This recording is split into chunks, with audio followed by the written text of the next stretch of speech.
Bismillahirrahmanirrahim. Bismillahi wa bihamdi. Assalamualaikum warahmatullahi wabarakatuh. Alhamdulillah. Alhamdulillahi rabbil alamin. Wa bihi nasta'in. Wa ala umurud dunya waddin. Allahumma aslih ummata Muhammadin sallallahu alaihi wasallam. Wa farij an ummati Muhammadin sallallahu alaihi wasallam. Warham ummata Muhammadin sallallahu alaihi wasallam. وانشر واحفظ وأيد نهضة الوطن في العالمين بحق محمد صلى الله عليه وسلم أما بعد رب اشرح لي صدري ويسر لي أمري واحلل عقدة من لساني يفقهوا قولي أما بعد. Pertama-tama al-awwal, marilah kita panjatkan puja dan puji syukur kita kehadirat Allah Subhanahu wa taala yang telah memberikan kita nikmat berupa nikmat iman, Islam, hidayah, tidak kalah pentingnya juga nikmat kesehatan dan kesempatan sampai pada malam hari ini kita masih bisa menjalankan aktivitas seperti biasa. Yang kedua, salawat serta salam kita haturkan ke junjungan alam Nabi besar Muhammad sallallahu alaihi wasallam yang telah mengeluarkan kita dari alam kegelapan menuju alam yang terang benderang atau yang sering kita dengar minaz zulumati ilan nur. Tidak lupa juga salam hormat kita sampaikan kepada Bapak Ketua dan juga teman-teman yang saya cintai dan saya banggakan dari pengurus, anggota maupun adik-adik yang tetap istiqomah dalam menjalankan kegiatan ini. Semoga diberkahi oleh Allah Subhanahu wa taala. Pada malam hari ini sedikit saja dari saya, yaitu tentang apa yang ada di dalam diri kita, tentang apa yang ada di dalam jiwa kita, yaitu nafsu. Pengertian nafsu. Apa itu nafsu? Secara etimologi, nafsu berarti jiwa. Nafsu berarti dorongan. Nafsu berarti kehendak. Sedangkan secara terminologi atau secara ilmu agamanya, nafsu adalah suatu dorongan dalam diri manusia untuk memenuhi kehendaknya atau memenuhi kebutuhannya dan selalu mengarah kepada keburukan. Sejarah diciptakannya nafsu. Dalam kitab Tanbihul Ghafilin, yakni karangan Utsman bin Hasan bin Ahmad Asy-Syakir, mengatakan ketika Allah menciptakan nafsu, Allah terlebih dahulu menciptakan akal. Firman Allah, akal, menghadaplah engkau kepadaku. Maka akal pun menghadap kepada Allah Subhanahu wa taala. Kemudian Allah berfirman lagi, akal, berbaliklah engkau dariku. Kemudian akal pun berbalik dari Allah Subhanahu wa taala. Kemudian Allah berfirman lagi, akal, siapakah aku dan siapakah engkau? Akal menjawab, engkau adalah Tuhanku, sedangkan aku adalah hambamu yang dhaif lagi lemah. Kemudian Allah berfirman lagi, tidak kuciptakan makhluk semulia engkau, kata Allah Subhanahu wa taala. Kemudian setelah itu Allah menciptakan nafsu. Firman Allah kepada nafsu, nafsu, menghadaplah engkau kepadaku. Maka nafsu pun berdiam diri dan tidak menghadap kepada Allah Subhanahu wa taala. Kemudian Allah berfirman lagi, nafsu,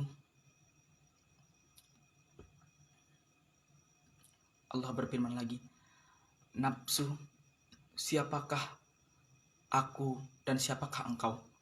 Nafsu pun menjawab, aku adalah aku dan engkau adalah engkau.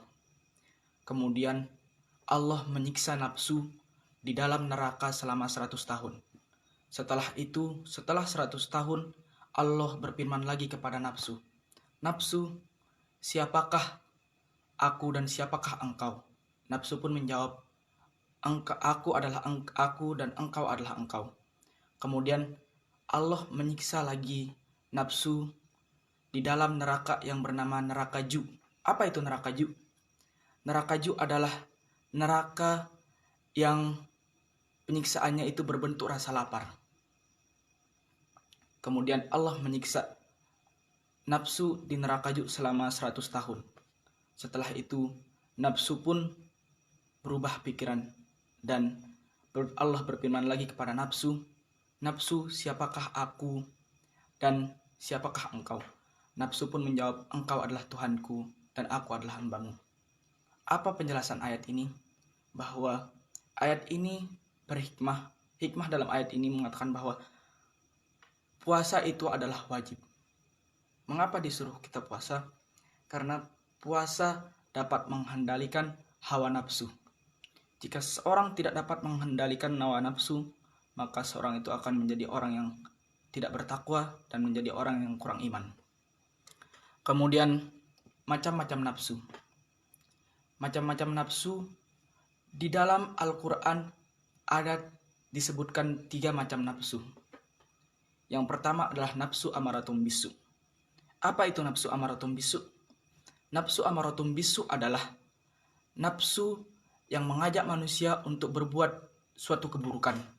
Nafsu yang mengajak manusia untuk berbuat kezaliman. Firman Allah Subhanahu wa taala, Aku Yusuf tidak membebaskan diriku dari kesalahan. Sungguhnya kesalahan itu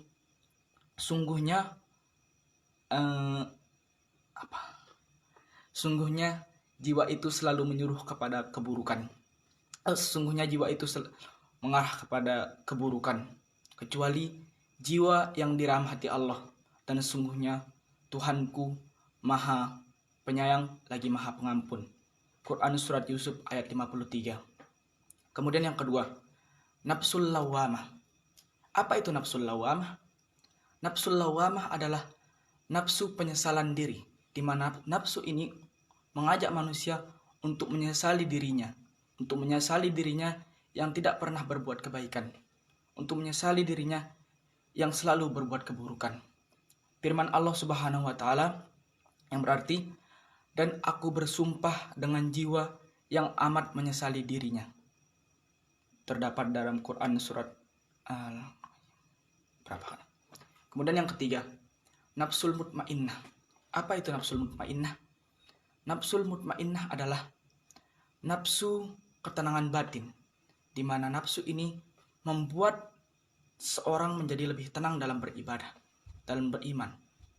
Nafsu ini dalam suatu riwayat dikatakan bahwa nafsu ini hanya diberikan kepada nabi-nabi Allah Subhanahu wa taala. Mengapa diberikan kepada nabi Allah Subhanahu wa taala?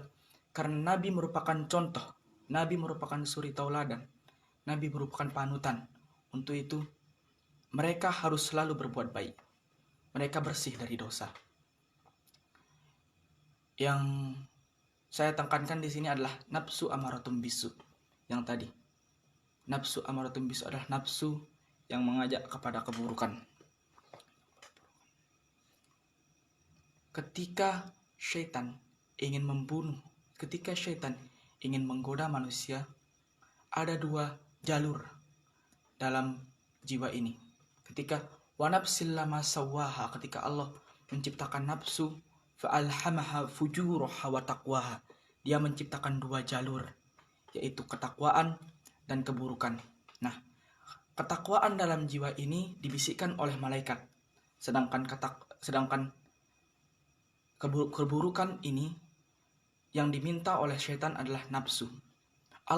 Syaitan meminta kepada Allah untuk membujuk, untuk menyesatkan, untuk melalaikan anak cucu Adam melewati yang namanya nafsu. Fujur itu artinya rambatan. Inilah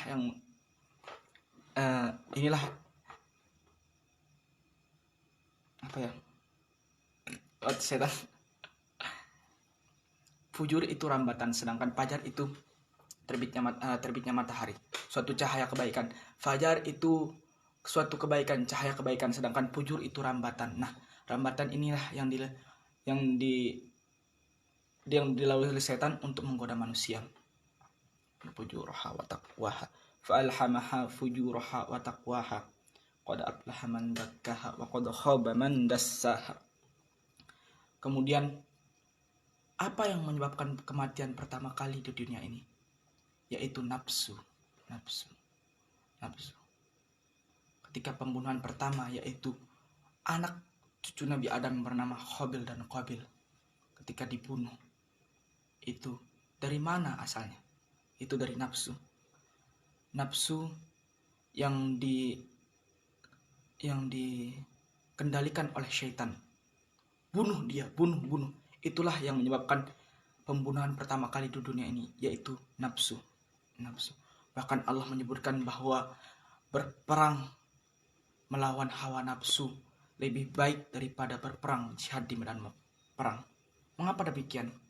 Karena dahulu seorang berperang untuk membela agama Islam, untuk kemenangan, untuk kedamaian, untuk keimanan.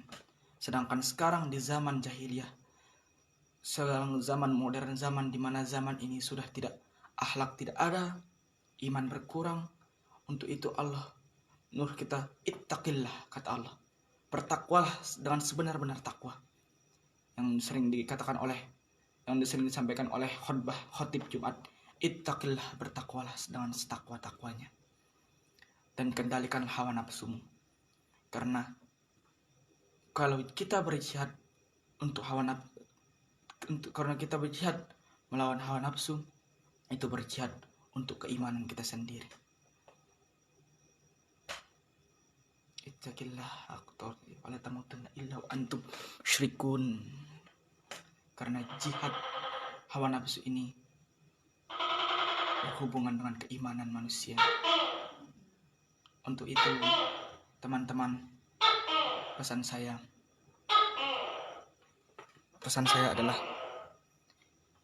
tetaplah bertakwa, tingkatkan ketakwaan. Jangan turuti hawa nafsu, karena hawa nafsu hanya akan menyesatkan. Hawa nafsu hanya akan memberikan keburukan. Turutilah nafsul lawamah, yang kedua, yaitu nafsu penyesalan diri. Kemudian nafsul mutmainnah, yaitu nafsu ketenangan batin. Turutlah nafsu itu. Sedangkan jangan kau turuti nafsu amaratum bisu, di mana nafsu itu menjawab keburukan. Contoh dari nafsu amaratum bisu adalah nafsu mencintai seorang. Dia lebih mencintai hambanya daripada mencintai penciptanya. Nafsu makan contohnya adalah makan terlalu banyak, di mana ketika kita makan terlalu banyak, disitulah syaitan akan menggoda. Disitulah gairah untuk beribadah itu tidak ada. Gairah untuk beribadah itu berkurang.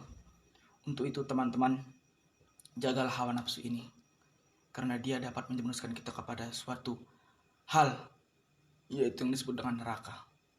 Inilah jalur di mana syaitan dapat membujuk kita untuk berbuat keburukan, yaitu nafsu. Dahulu ketika syaitan ingin menyesatkan umat manusia, ingin melalaikan manusia, dia meminta izin kepada Allah untuk melalaikan manusia melewati hawa nafsu ini. Untuk itu, ketika ada hawa nafsu, ketika nafsu kita ingin bergairah, tolong ingatlah kepada Allah Subhanahu wa Ta'ala, karena di situ ada syaitan yang ingin membujuk. Contoh saja hawa nafsu ketika kita berantem dengan teman. Di situ ada malaikat dua, ada kebaikan dan keburukan. Kebaikan itu dari malaikat dan keburukan itu dari syaitan. Nah, malaikat berkata, jangan dilanjutkan, itu tidak baik, jangan. Kemudian sedangkan syaitan berkata, pukul saja, lawan saja, dia akan mengalahkanmu. Pukul saja, lawan saja. Itulah contoh dari nafsu. Ketika malaikat memilih membangkitkan ketakwaan, sedangkan syaitan menggelorakan sebuah nafsu. Nah, disinilah ujian keimanan seseorang. Diuji oleh Allah Subhanahu wa Ta'ala, memilih ketakwaan dengan meningkatkannya atau menuruti kata syaitan. Untuk itu kita sebagai umat manusia, marilah sama-sama kita tingkatkan ketakwaan kita kepada Allah Subhanahu wa Ta'ala dan tidak menuruti hawa nafsu. Dan bagi teman-teman pula, sedikit dari saya mungkin ini melenceng dari tema kita. Jangan takut mencoba. cobalah untuk hari ini. Cobalah untuk hari ini, karena masa depan nanti akan lebih sulit. Kata Imam Syafi'i, kalau kau tidak tahan dengan lelah berjuangnya dalam artian lelah berjuangnya dalam menuntut ilmu hari ini, maka nikmatilah kebodohan untuk hari esok. Sekian dari saya dulu. Yang salah dari saya, yang benar dari Allah Subhanahu wa taala.